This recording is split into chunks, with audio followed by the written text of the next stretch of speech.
உனக்கொரு கோயில் உண்டு, இரவும் பகலும் தீபம் உண்டு. இறைவா உனக்கொரு கோயில் உண்டு, இரவும் பகலும் தீபம் உண்டு.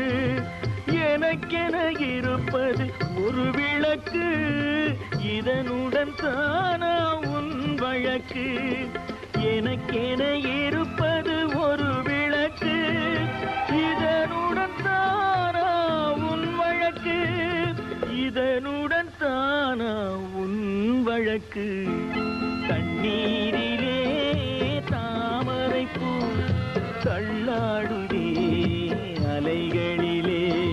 தத்தளிக்கும் மலரை சக்தியுள்ள இறைவன் தனக்கென்று கேட்டால் தருவேனோ? தலைவிதி என்ன